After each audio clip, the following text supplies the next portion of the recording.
आणि टाळ्या वाजवून त्यांचं स्वागत करूया.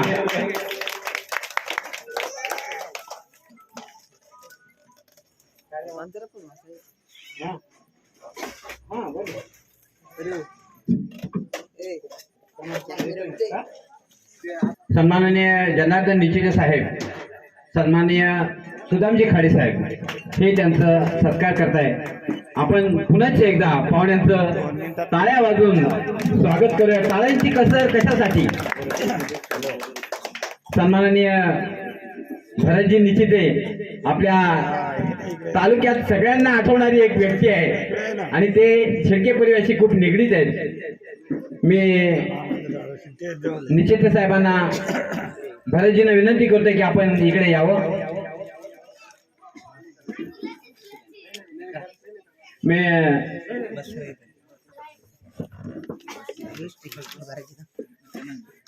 काकांना विनंती करतो, एक संघर्ष असा योद्धा या ठिकाणी ओबीसी संघटनेसाठी कार्यरत असणारे आपले भरतजी निचिते यांचं स्वागत. आपल्या गावातील समाजसेवक रामकृष्ण बेरे सर सर्वांनी टाळ्यांच्या गजरामध्ये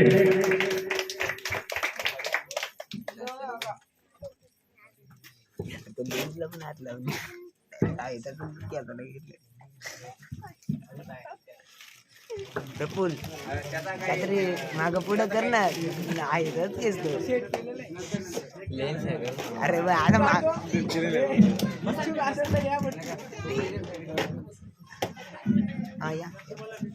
समोर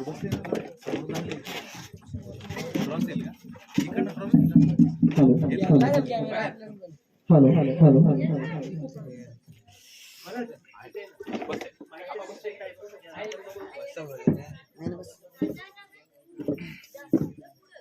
हॅलो हॅलो हॅलो इको काढून टाक. हॅलो हॅलो सस्नेह नमस्कार. आज आपल्या बिरवाडी या गावातील आमचे मित्र श्री भरतराव शेळके यांचा चिरंजीव वैदिक या आमच्या लहान मित्राचा आजचा 3रा वाढदिवस आहे आणि या वाढदिवसाच्या निमित्तानं एक अभिनव उपक्रम भास्करराव शेळके यांनी आपल्या गावामध्ये सुरू केलेला आहे. खरं तर हा अभिनव उपक्रमच आहे. वाढदिवस हा आनंदाचा क्षण असतो आणि तो साजरा करण्यासाठी म्हणून सगळेजण आपण एकत्र आलेलो असतो आणि या अशा आनंदाच्या क्षणी एक व्याख्यान आयोजित करणं आणि तेही वैचारिक अशा स्वरूपाचं व्याख्यान आयोजित करणं, खरं म्हटलं तर हे भास्करराव शेळके यांनी धाडसच दाखवलेलं आहे. त्यामुळे अभिनव उपक्रमासाठी सर्वप्रथम आमचे मित्र भास्कर शेळके यांचं मी मनपूर्वक अभिनंदन करतो आणि आमच्या छोट्या मित्रास वैदिकला 3ऱ्या वाढदिवसाच्या मनापासून शुभेच्छा व्यक्त करतो, सदिच्छा व्यक्त करतो. हा वैदिक फार मोठा होईल यामध्ये तीळमात्र शंका नाही. त्याला चांगलं उत्तम अशा स्वरूपाचं आरोग्य प्राप्त हो आणि त्याची दिवसेंदिवस उंची वाढत जावो अशा स्वरूपाच्या सदिच्छा मी आजच्या या शुभप्रसंगी त्याच्या 3ऱ्या वाढदिवसाच्या निमित्तानं व्यक्त करतो. या ठिकाणी बरीचशी वरिष्ठ मंडळी उपस्थित आहे. आपल्या गावातील ज्येष्ठ समाजसेवक आदरणीय बेरे साहेब या ठिकाणी उपस्थित आहेत. आदरणीय खाडे साहेब या ठिकाणी उपस्थित आहेत आणि शेळके परिवारातील सगळी मोठी माणसं मला या ठिकाणी माझ्यासमोर दिसत आहेत. काही माता भगिनी या ठिकाणी उपस्थित आहेत. गावातील मित्रमंडळी श्री भरत शेळके यांची या ठिकाणी उपस्थित आहे आणि ही सगळी जी माणसं जी आहेत ना, ती सगळी माणसं वैदिकला सदिच्छा देण्यासाठी या ठिकाणी उपस्थित आहेत. तेव्हा आपण एकदा जोरदार टाळ्यांनी वैदिकला सदिच्छा व्यक्त करूया, आपला आनंद व्यक्त करूया आणि यानंतर मी माझ्या मूळ मुद्द्याकडे येणार आहे. फार वेळ घेणार नाही. आपल्या सगळ्यांना वैदिक सोबत फोटो सेशन करायचंय, त्याला सदिच्छा द्यायचे, त्याला आणलेली सप्रेम भेट द्यायची आहे. त्यामुळे जास्ती वेळ काही आपला घेणार नाही. फक्त एक अर्धा तास आपल्यासमोर मी माझ्या विषयावर बोलणार आहे. मला जो काही विषय दिलेला आहे त्या विषयावर मांडणी करणार आहे. एकतर सगळ्यात अगोदर मी स्पष्ट करतो की मी फार फरडे वक्ता नाही, की शेरो शायरी अशा प्रकारच्या स्वरूपात मांडणी करणारा मी वक्ता नाही. मी आहे अभ्यासक, संशोधक. त्यामुळे संशोधकाप्रमाणे फक्त आपल्या पुढे काही मुद्दे ठेवणार आहे, काही दाखले ठेवणार आहे आणि त्यातून मला जे काही सांगायचं आहे ते तुमच्यापर्यंत पोहोचवण्याचा प्रयत्न करणार आहे. इथे काही छोटे मित्र आहेत, काही भगिनी आहेत आणि काही ज्येष्ठ आहेत.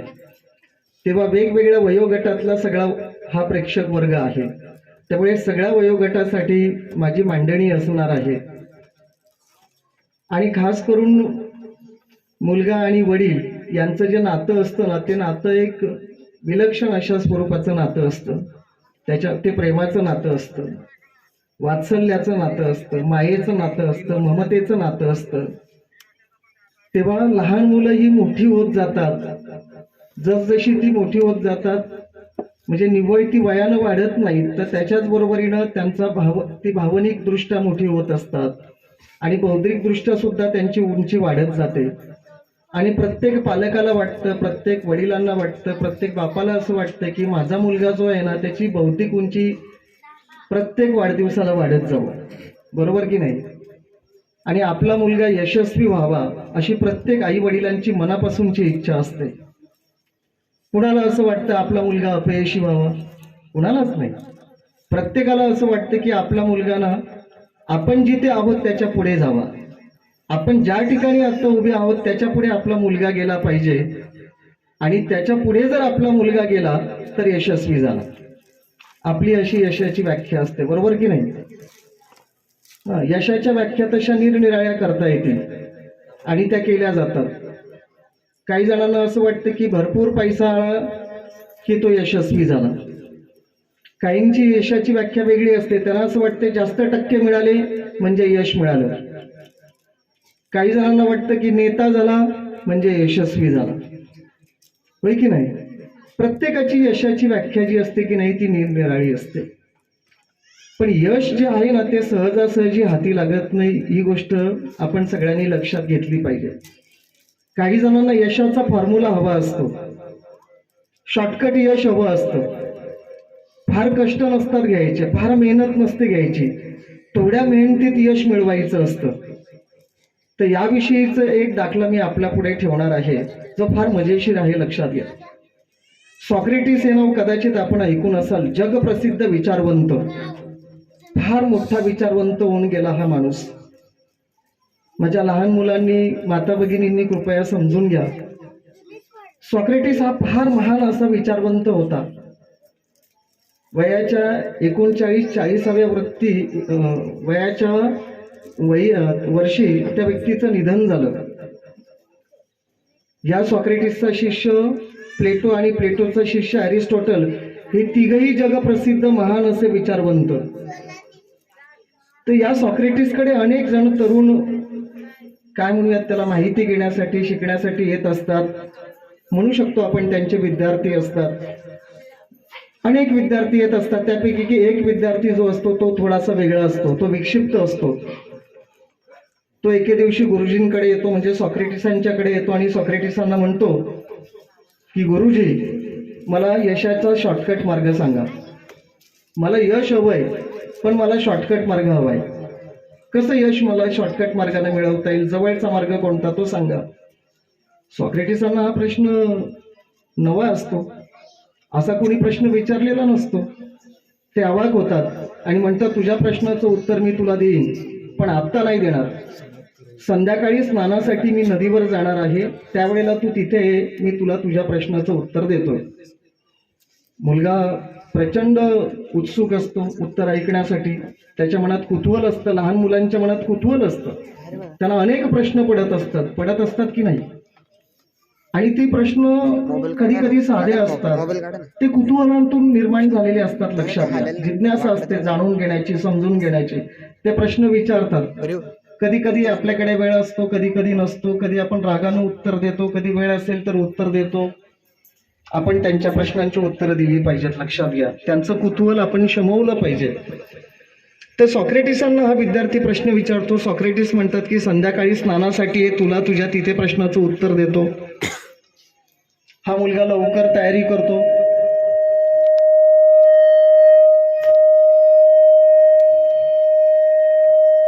आता या मुलाला त्याच्या प्रश्नाचं उत्तर हवं असतं, त्यामुळे स्वाभाविकपणानं तो लवकरच तयारी करतो आणि संध्याकाळी वेळेच्या आधी नदीवर पोहोचतो. थोड्या वेळानं सॉक्रेटिस येतात. तो पुन्हा विद्यार्थी विचारतो, गुरुजी मला माझ्या प्रश्नाचं उत्तर सांगा, यशाचा शॉर्टकट मार्ग कोणता? यश मिळवायचं असेल तर जवळचा मार्ग कोणता? सॉक्रेटिस म्हणतात, तुझ्या प्रश्नाचं उत्तर देतोयच मी, पण आधी आपण स्नान करून घेऊया, म्हणजे आंघोळ करूया. मग दोघेही स्नानासाठी आंघोळीसाठी नदीत उतरतात. कमरे इतक्या पाण्यामध्ये जातात आणि त्यानंतर सॉक्रेटिस काय करतात, त्याच्या डोक्यावर हात ठेवतात आणि त्याचं डोकं दाबतात. ते डोकं दाबल्याबरोबर तो मुलगा पाण्यामध्ये बुडतो. थोडा वेळ तो नदीमध्ये बुडून राहतो, पाण्यामध्ये बुडून राहतो. परंतु अर्ध्या मिनिटापेक्षा जास्त वेळ झाल्यानंतर त्या मुलाच्या लक्षात येतं की आत्ता जर आपण बाहेर पडलो नाहीत तर मग कधीच बाहेर येणार नाही, हे त्याच्या लक्षात येतं. आणि मग तो सगळी शक्ती एकवटतो, जोर लावतोय आणि त्यानंतर सॉक्रेटिसांचा हात त्याच्या डोक्यावरनं बाजूला होतोय आणि तो मुलगा पाण्याच्या बाहेर येतोय, वर येतोय. आणि मग तो मुलगा गुरुजींना म्हणतोय, सॉक्रेटिसांना म्हणतोय की गुरुजी, माझ्या प्रश्नाचं उत्तर द्यायचं नसेल तर देऊ नका, पण माझ्या जीवाशी असा खेळ खेळू नका. सॉक्रेटिस हसतमुखानं विचारतात, मित्रा, तुला तुझ्या प्रश्नाचं उत्तर हवंय ना? यशाचा शॉर्टकट मार्ग तुला हवाय ना? तर म्हणे, हो मला तो हवाय. मग म्हणे, मला सांग की मी तुझं डोकं दाबल्यानंतर काही काळ तू पाण्यामध्ये बुडून राहिलास, परंतु नंतर वर कसा काय आलास? त्यावेळेला तो मुलगा असं म्हणतो की मला असं लक्षात आलं की मी जर आत्ता प्रयत्न केला नाही तर मी कधीच बाहेर येणार नाही. त्यामुळे मी सगळी शक्ती एकवटली, अंगात जेवढी शक्ती होती नव्हती तेवढी सगळी शक्ती एकवटली, जोर लावला, तुमचा हात बाजूला झाला आणि मी वर आलो.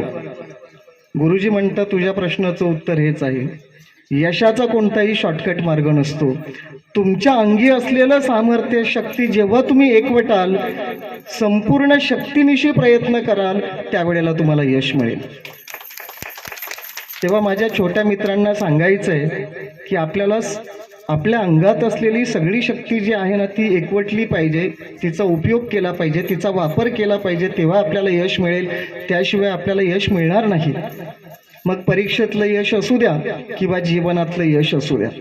एक वेळ परीक्षेतलं यश मिळवणं फार सोपं आहे, होय की नाही? अभ्यास केलात तर तुम्हाला चांगले मार्क्स मिळतील, थोड्या रात्री जागवल्यात तर तुम्हाला चांगले मार्क्स मिळतील. परंतु जीवन नावाची जी गोष्ट आहे ना ती सोपी नाही, लक्षात घ्या. सुंदर जीवन जगणं ही फार मोठी गोष्ट आहे. ती एक कलाच आहे, ती एक साधनाच आहे असं आपण म्हणू शकतो. त्यामुळे त्या जीवन नावाच्या परीक्षेमध्ये जर आपल्याला यशस्वी व्हायचं असेल ना तर त्याच्यासाठी काही एक संस्कारांची आवश्यकता आहे, लक्षात घ्या. या लहान मुलांवर चांगले संस्कार झाले पाहिजेत, त्यांच्यावर वाचनाचे संस्कार झाले पाहिजेत, त्यांच्यावर खरेपणाचे संस्कार झाले पाहिजेत.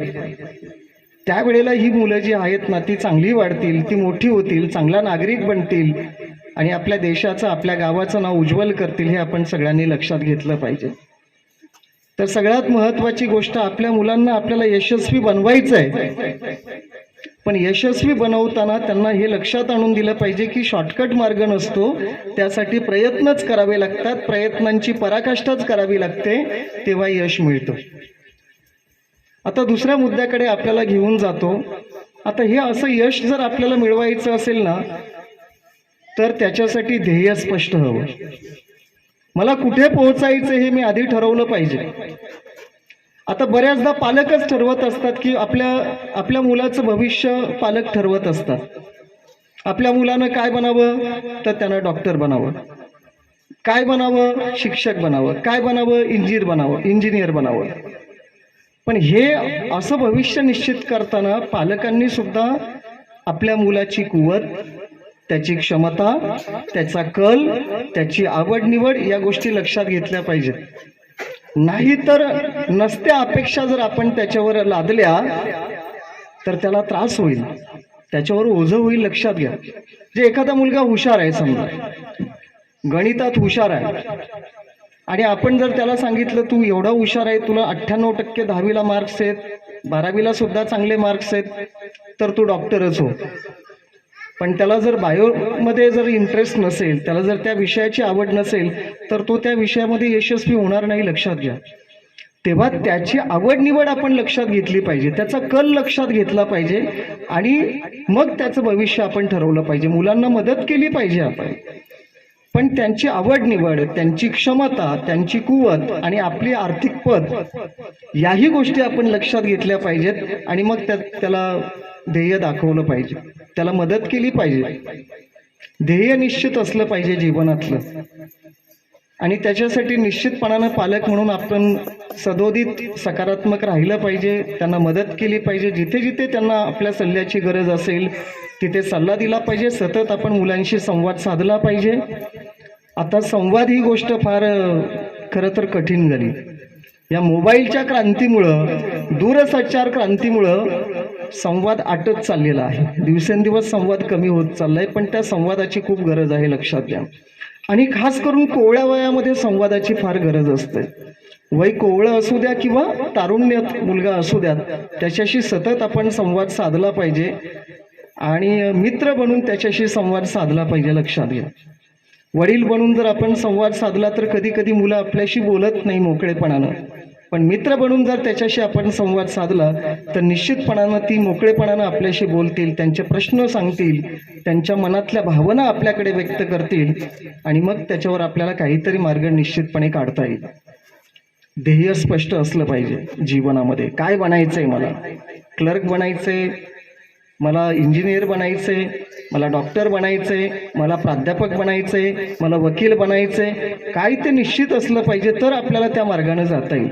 म्हणजे मला मुंबईला जायचंय तर मी CSTची ट्रेन पकडणार, पण कसाऱ्याला जायचं असेल आणि CSTची ट्रेन पकडली तर मी पोहोचूच शकणार नाही, माझा मार्गच चुकलेला आहे. अनेक जण शिक्षण एक म्हणजे काय म्हणूयात त्याला दुसरंच घेतात आणि नोकरी मग काहीतरी वेगळीच पत्करतात.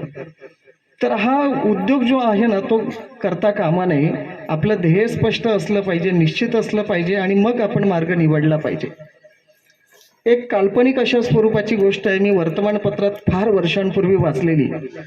चाटे कोचिंग क्लास नावाचा आपल्याकडे एक फार प्रसिद्ध असा क्लास होता. त्याच्या पानभर जाहिराती सगळ्या वर्तमानपत्रात यायच्या आणि पहिल्या पानावर असायच्या. चक्क पहिलं पान जाहिरातींनी भरलेलं असायचं. आज चाटे कोचिंग क्लासचं नावच दिसत नाही, आता नवीन क्लासेस आलेत. त्या चाटे कोचिंग क्लासच्या जाहिरातीतली एक छोटीशी गोष्ट आहे जी मला आत्ता सांगायला आवडेल. एक मांजराचं पिल्लू असतं. ही काल्पनिक गोष्ट आहे, ही दंतकथा आहे. एक मांजराचं पिल्लू असतं, ते एके दिवशी फुटबॉल खेळत खेळत रस्त्यावर येतं. आता मांजराचं पिल्लू आणि फुटबॉल खेळणं यातूनच आपल्या लक्षात आलं असेल की ही काल्पनिक गोष्ट आहे. मांजराचं पिल्लू कुठं खेळतं? फुटबॉलशी. पण हे मांजराचं पिल्लू फुटबॉल खेळत खेळत असं बाहेर येतं, अंगणात येतं, मग रस्त्यावर येतं. मग रस्त्यावरनं पुढे पुढे पुढे पुढे करत करत अशा ठिकाणी येऊन पोहोचतं, म्हणजे एका चौकात येऊन पोहोचतं, ज्या एका रस्त्याला 2 रस्ते पुढे जोडलेले असतात. म्हणजे तिथून 2 रस्ते निघत असतात. आता या मांजराच्या पिल्लाला प्रश्न पडतो की आपण कुठल्या रस्त्यानं जायचं? डावीकडच्या रस्त्यानं जायचं की उजवीकडच्या रस्त्यानं जायचं? ते मांजराचं पिल्लू थोडा वेळ तिथे स्तब्ध होतं, बसतं. इतक्यात एक वाटसरू म्हणजे एक प्रवासी येताना दिसतोय. मांजराचं पिल्लू त्या प्रवाशाला प्रश्न विचारतं की हा उजवीकडचा रस्ता कुठे गेला? त्यांनी सांगितलं की कसाऱ्याला गेला. मग हा डावीकडचा रस्ता कुठे गेला? त्यांनी सांगितलं की मुंबईकडे गेला. दोघेही शांत होतात थोडा वेळ. मग पुन्हा हा प्रवाशीच प्रश्न विचारतोय की तुला कुठे जायचंय? मग ते मांजराचं पिल्लू विचार करते की ते मी काही अजून ठरवलेलं नाही. ते काय म्हणतं? मी काही ठरवलेलं नाही. मग प्रवाशी म्हणतोय तू उजवीकडच्या रस्त्यानं जा किंवा डावीकडच्या रस्त्यानं जा, तुला काहीच फरक पडणार नाही, कारण तू ठरवलेलंच नाही.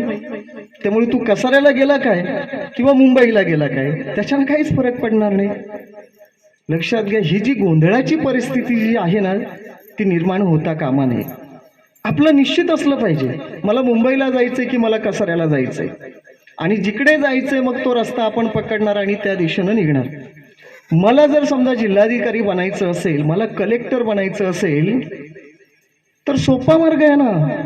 मला कुठल्या विषयातली पदवी हवी, म्हणजे मग ती आर्ट्स शाखेतली असू द्या, कला शाखेतली असू द्या, वाणिज्य शाखेतली असू द्या, विज्ञान शाखेतली असू द्या, अभियांत्रिकी शाखेतली असू द्या, की वैद्यकीय शाखेतली असू द्या. एकदा का माझ्याकडे पदवी आली, मग ती निव्वळ 5 क्लासची पदवी का असेना, त्या जोरावर मला स्पर्धा परीक्षा देता येईल, UPSC परीक्षा देता येईल आणि मला कलेक्टर बनता येईल.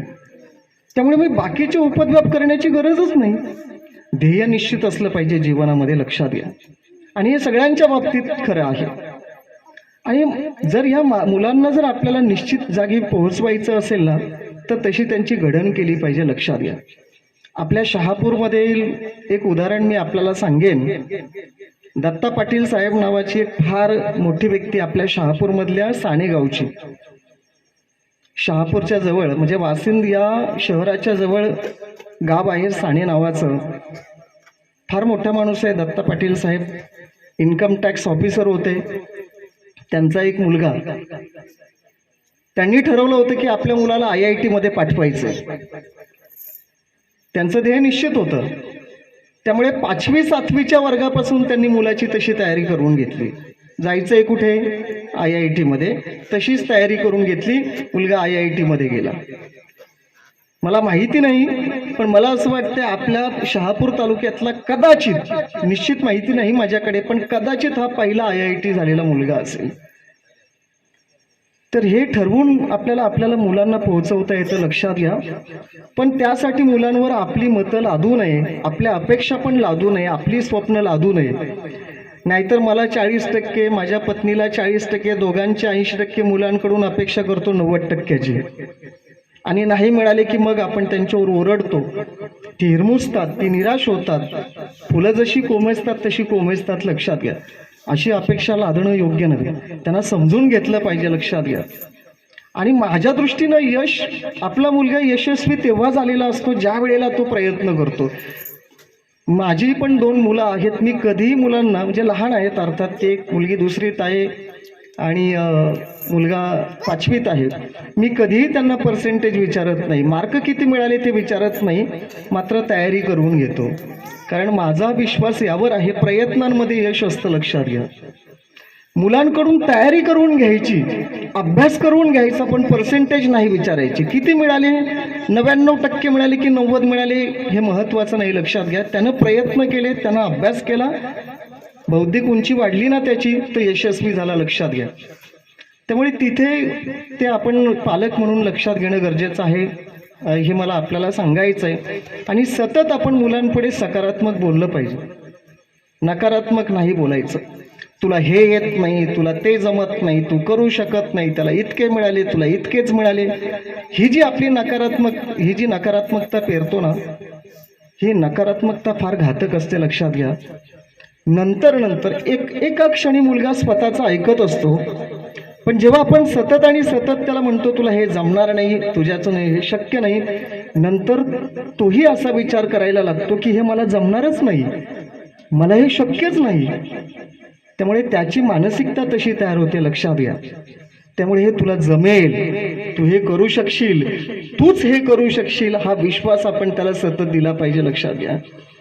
थॉमस एल्वा एडिसन नावाचा एक महान संशोधक, विचारवंत, अमेरिकेचा, हे नाव कदाचित आपण ऐकून असाल. आपण जे प्रकाशात बसलोय ना आता, या बल्बचा शोध या थॉमस एडिसननं लावलाय. जवळपास 2000 पेटंट या व्यक्तीच्या नावावर आहेत, लक्षात घ्या. 2000 patent. Thomas Alva Edison, American, 1847चा जन्म, साधारण म्हणजे माझी स्मरणशक्ती बरोबर असेल तर 1847चा जन्म. आपल्या देशाला स्वातंत्र्य मिळाले 1947ला, 100 वर्षापूर्वी जन्म झालेला त्यांचा. प्राथमिक शाळेत होते थॉमस एल्वा एडिसन. एके दिवशी त्यांच्या शाळेच्या मुख्याध्यापकांचं पत्र घरी येतं. काय लिहिलेलं असेल त्या पत्रामध्ये? त्या पत्रामध्ये लिहिलं होतं की तुमचा मुलगा मतिमंद आहे, त्यामुळे नॉर्मल मुलांच्या सोबत त्याला मी शिकवू शकत नाही, असं त्या पत्रामध्ये लिहिलं होतं. आता ते पत्र आईच्या हातात येतं. स्वाभाविकपणानं असं पत्र आईला जर वाचायला मिळालं तर काय वाटणार आईला? प्रचंड दुःखी होणार आई. थॉमस एल्वा एडिसनची आई पण दुःखी होते, पण ते दुःख दाखवत नाही ती मुलाला. मुलगा येतो आणि विचारतो, आई काय लिहिलंय बरं पत्रामध्ये? तेव्हा आई काय उत्तर देते? तेव्हा आई म्हणते की या पत्रात असं लिहिलंय की तुमचा मुलगा फार प्रतिभावान आहे, त्याच्याकडे कल्पनाशक्ती जबरदस्त आहे, तुमच्या मुलाला या शाळेमध्ये आम्ही शिकवू शकत नाही. आई विश्वास देते. आई खच्चीकरण करते का त्याचं खच्चीकरण नाही करत. आई त्याला म्हणते की तुमचा मुलगा प्रतिभावान आहे असं लिहिलंय पत्रामध्ये. आणि मग तोच विचार करायला लागतोय हा मुलगा. आई शिकवते त्याला घरी, त्याला शाळेत पाठवत नाही, त्याला घरी शिकवते. आणि हा मुलगा मग बल्बचा शोध लावतो. लक्षात घ्या, 2000 पेटंट त्या मुलाच्या नावावर होतात की ज्याला मतिमंद म्हटलेलं असतं शाळेच्या मुख्याध्यापकांनी. तेव्हा घरच्यांचा सकारात्मक विचार मुलाला कुठपर्यंत नेऊन पोहोचवू शकतो याचं हे ज्वलंत उदाहरण आहे. एक महान संशोधक आईनं आपल्या सकारात्मक दृष्टिकोनाच्या आधारे जगाला दिला. ते फार मोठं उदाहरण आहे. आपल्यापुढे ही गोष्ट आपण लक्षात घेण्याची गरज आहे. मुलांना समजून घेणं, त्यांच्याशी सतत बोलणं, त्यांच्याशी संवाद साधणं, सकारात्मक विचार त्यांच्यात पेरणं हे फार गरजेचं आहे. हे सकाळ झाली, मुलं उठतात, कधी उशिरा उठतात, एकदमच त्यांच्यावर काय म्हणूयात त्यांना आरडाओरडा करणं, मग याची त्यांना सवयच लागते, लक्षात घ्या. त्यामुळे कुठल्याही प्रकारे आरडाओरडा न करता त्यांना समजून घेणं आणि त्यांच्याशी फार छान पद्धतीनं भाषिक अशा प्रकारचा संवाद साधणं फार गरजेचं असतं, विशेषतः लहान वयामध्ये. हे आपण सगळ्यांनी लक्षात घ्यायला हवं. जसजशी ती मुलं मोठी होत जातात त्यानंतर मग स्वतः निर्णय घेत जातात. निर्णय घेण्यासाठी सुद्धा आपण त्यांना स्वातंत्र्य दिलं पाहिजे आणि जिथे गरज असेल तिथे निश्चितपणानं आपण निर्णय घेण्यात त्यांच्या मदत केली पाहिजे, त्यांच्या सतत आधाराला आपण राहिलं पाहिजे, असं मी आपल्याला सांगेन. आपला विषय आहे भाषा, संस्कार आणि शिक्षण. विद्यार्थ्याची भाषा, त्या मुलाची भाषा जी आहे ना ती विकसित होत असते. लहान वयात त्याला काही भाषिक कौशल्ये जी आहेत ती त्याने आत्मसात केली पाहिजेत आणि या कौशल्यांवरच खरं तर सुरुवातीला आपला भर असला पाहिजे. संस्कारांवर सुरुवातीला भर असला पाहिजे, टक्केवारीवर नाही. मी तर म्हणतो पहिल्या 5 ते 7 वर्गात असताना विद्यार्थ्याला टक्केवारी विचारूच नाही. त्याला कौशल्य कशी आत्मसात करता येतील, भाषिक कौशल्य, मग लेखनाचं कौशल्य असेल, बोलण्याचं कौशल्य असेल, वाचनाचं कौशल्य असेल, ती कशी आत्मसात अधिकाधिक होतील, ती त्याची कशी विकसित होतील कौशल्य, यासाठी प्रयत्न केला पाहिजे. टक्केवारीचा आग्रह आपण धरता कामा नये. ती नंतर होतील, ते मिळतील टक्के, पुढे लक्षात घ्या. आणि संस्कार चांगले आपण करणं गरजेचं आहे. त्याच्यावर वाचनाचा संस्कार केला पाहिजे. आज वाचन फार कमी झालेलं आहे. या मोबाईलच्या क्रांतीमुळं वाचन जवळजवळ काय म्हणूयात त्याला संपुष्टात आल्यासारखं झालेलं आहे. आपण पुस्तकं वाचनाची सवय केली पाहिजे मुलांना. लहान मुलांच्या हातामध्ये गोष्टींची पुस्तकं दिली पाहिजे ज्याच्यावर चांगले मूल्यांचे संस्कार होतील. त्यामुळं अशी पुस्तकं आपण हातात त्यांच्या दिली पाहिजेत. डॉक्टर बाबासाहेब आंबेडकर असतील, महात्मा फुले असतील, महात्मा गांधी असतील, यांची छोटी छोटी चरित्राची पुस्तकं जर लहान वयातच त्यांच्या हातामध्ये जर ठेवली ना तर एक चांगला आदर्श त्यांच्या डोळ्यांपुढे उभा राहील. मोबाईलवरचे रील्स पाहण्यापेक्षा ही छोटी पुस्तकं आज बाजारामध्ये सहज उपलब्ध होतात. आपलं गाव तर मोठं आहे, कदाचित तिथे एखादं सार्वजनिक वाचनालय सुद्धा असू शकतं. नसेल ते शहापूरमध्ये सार्वजनिक वाचनालय आहे. केवळ 20 रुपये महिन्याची फी आहे. महिन्याचं शुल्क फक्त 20. तिथे जवळजवळ 30,000 पुस्तकांचा खजिना आहे. शहापूर पोलीस स्टेशनच्या बाजूला, नगरपंचायत कार्यालयाच्या बाजूला सार्वजनिक वाचनालय आहे. महिन्याचे फक्त 20 रुपये. मी स्वतः सदस्य आहे त्या सार्वजनिक वाचनालयाच्या. मी माझ्या दोन्ही मुलांना तिकडे घेऊन जातो ज्या ज्या वेळेला वेळ असेल त्यावेळेला. आज रविवार होता, सकाळी उठलो, 10 वाजता त्यांची सगळी तयारी झाली. 10 वाजता त्यांना घेऊन गेलो. 11:30 वाजता ती बंद होते. 11:30 वाजता घेऊन त्यांना घरी आलो. मस्तपैकी ती वाचत होती. तर वाचनाचा संस्कार आपण केला पाहिजे. स्वतः विकत घेऊन येऊ शकत असू, तेवढी आर्थिक कुवत असेल तर चांगलीच गोष्ट आहे, पण नसेल तर सार्वजनिक वाचनालयाचं आपण सदस्य व्हावं आणि आपल्या मुलांसाठी पुस्तकं तिथून आणावीत आणि ती मुलांच्या हातात द्यावीत, त्यांना महापुरुषांची चरित्र द्यावीत. आणि वाचनाचा संस्कार जो आहे ना तो फार महत्त्वाचा यासाठी आहे, जर मुलांना वाचलं तर त्याची आकलन क्षमता वाढते. कधी कधी आपण म्हणतो ना की अरे इतकं सांगितलं तरी त्याच्या लक्षातच येत नाही, त्याचं वाचनच नाही, नवे शब्द त्याला माहिती नसतात, शब्दांचे अर्थ माहिती नसतात, कारण वाचनच नाही. शब्दांचा परिचय केव्हा होईल? बघा, रोज कानांवरनं ते निश्चित नेहमीचे शब्द कानांवर पडत असतात. नव्या शब्दांचा परिचय केव्हा होईल? जेव्हा आपण पुस्तकं वाचू त्यावेळेला.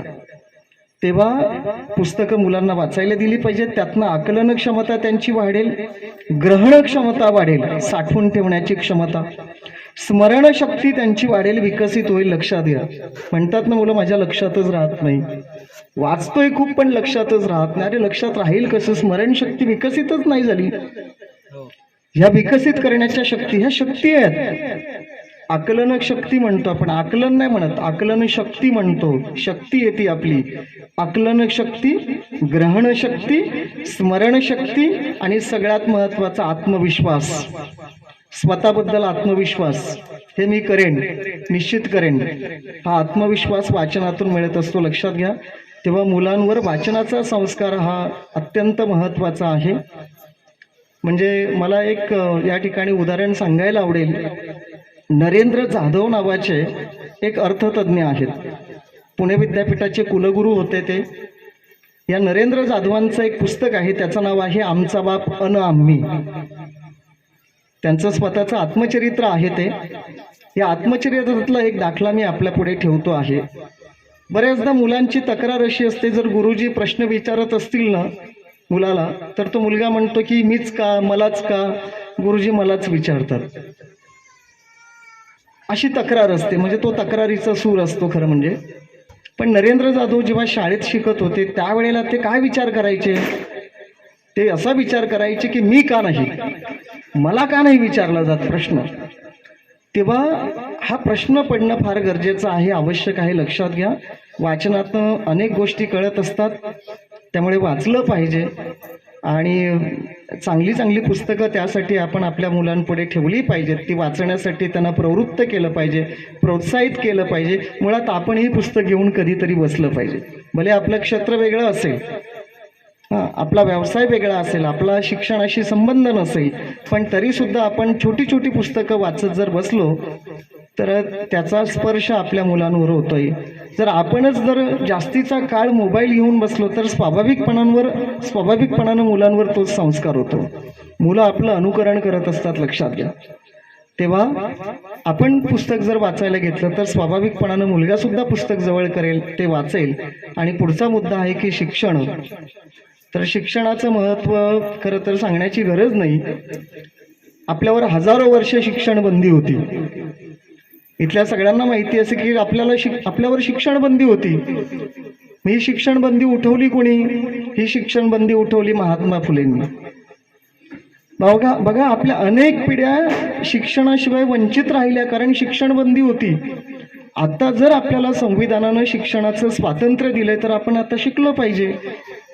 आणि आपल्या पुढे दाखले आहेत की शिक्षणानं काय माणूस कुठपर्यंत पोहोचू शकतो, होय की नाही? म्हणजे ज्यांनी शिक्षण घेतलं नाही ते यशस्वी झाले नाहीत का? तर तेही झालेत. काहींनी व्यवसाय केलेत, शिक्षित लोक नोकरीला ठेवलेत. त्यामुळे अशिक्षित लोक सुद्धा यशस्वी झालेत, लक्षात घ्या. परंतु त्यांचं दुःख असतं की मी शिकलो नाही, नाहीतर अजून पुढे गेलो असतो. ही दुसरी बाजू जी आहे ना ती आपण लक्षात घेत नाही. आपण बऱ्याचदा इतकीच बाजू लक्षात घेतो की अशिक्षित आहे तरी व्यवसायात यशस्वी आहे, पण ती व्यक्ती पुन्हा म्हणत असते की मी जर शिक्षित असतो तर याहून मोठा माझा मी व्यवसाय केला असता, लक्षात घ्या. तेव्हा शिक्षण ही अत्यंत महत्त्वाची गोष्ट आहे.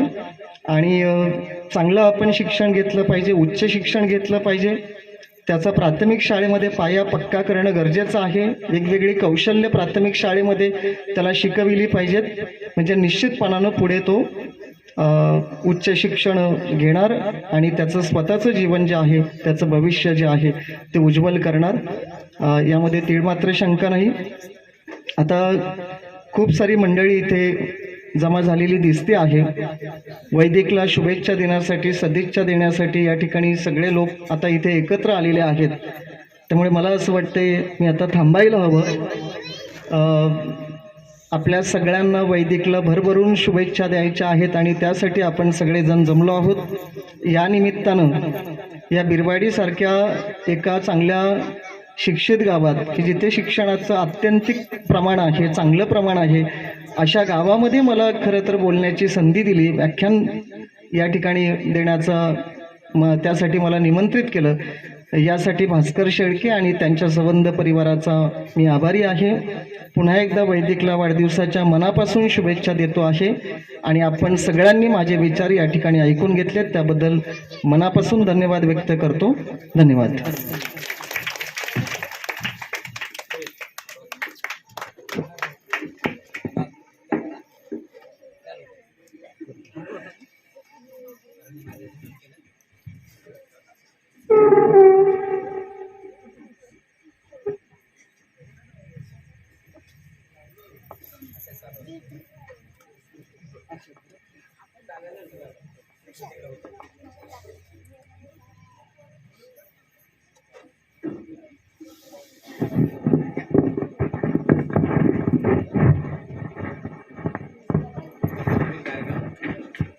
या ठिकाणी खरोखरच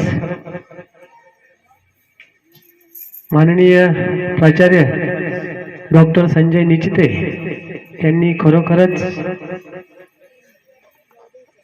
आम्हाला मुलांवर संस्कार कसे असले पाहिजेत, शिक्षणापर्यंत माणूस कुठपर्यंत पोचला जातो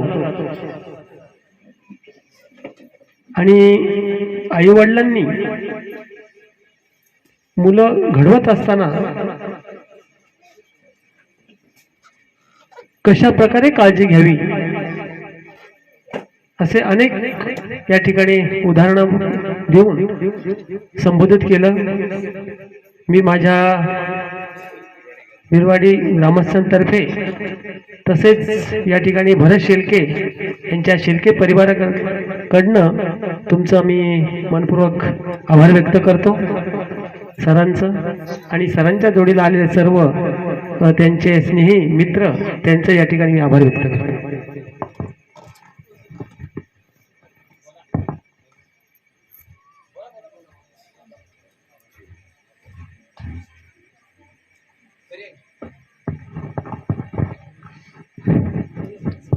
सर्वांना शासकीय नमस्कार. आज माझे मामा भाऊ भरत शेळके यांचा मुलगा वैदिक याचा 3रा वाढदिवस आहे. वास्तविक वाढदिवस आपण वेगवेगळ्या साजरा करत असतो, पण हा पहिला वाढदिवस आहे. तर समाजाला काय घेता येईल आणि सामाजिक बांधिलकी म्हणजे काय याच्यातून तो एक व्याख्यान ठेवलं. त्या व्याख्यानाचा म्हणजे विषय असा आहे का तो भाषा, संस्कार आणि शिक्षण. म्हणजे समाज प्रगती पथावर न्यायचा असेल तर पहिला म्हणजे शिक्षण, आणि तोच विषय त्या वाढदिवस निमित्त ठेवला आहे. म्हणून मी भरत शेळके त्याला मी धन्यवाद देतोय. म्हणजे माझा मामा भाऊ आहे. म्हणजे या वयातच आपल्या मुलाबरोबरच समाजातल्या नवीन पिढीलाही काहीतरी घेता येईल यासाठी हा उपक्रम वाढदिवसानिमित्त केलेला आहे. तर खरोखरच या बिरवाडीमध्ये वारंवार चांगल्या प्रकारची टिंगली पडते. त्याच्यामुळं बिरवाडीतल्या सर्व ग्रामस्थांना या वैदिकला वाढदिवसानिमित्त आणि आत्याभाऊ या नात्याने वैदिकला वाढदिवसानिमित्त शुभेच्छा आणि पुढील आयुष्य भरभराटीत जावो. इथे थांबतो. जय हिंद, जय भारत.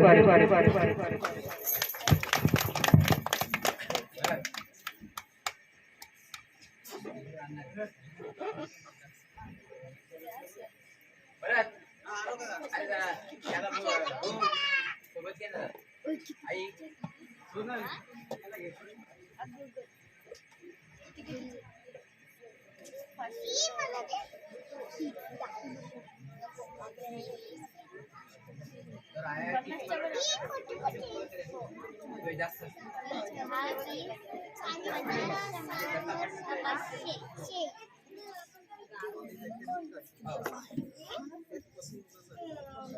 चांगली ग्रोथ आहे.